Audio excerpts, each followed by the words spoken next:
За 10-та поредна година правиме това каране. Идеята на карането е първо благотворителна, второ да зарадваме децата и гостите на град София. Идеята на събитието е да обиколим столични булеварди, да спрем на финалната точка и да раздадем лакомства на мълчуганите, които да се снимат с моторите.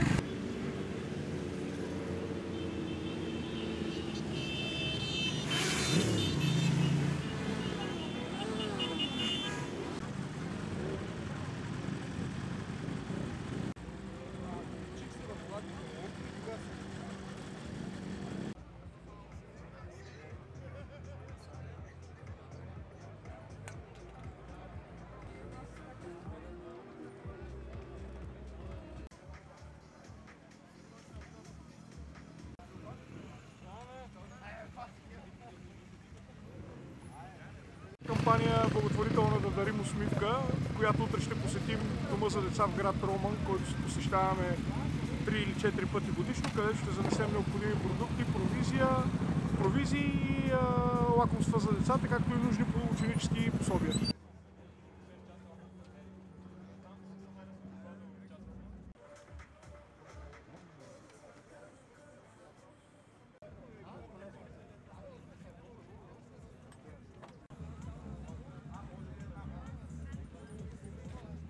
Очакваме над 200-300 човека, може би, на самото каране, защото и времето днес предразполага към хубаво събитие.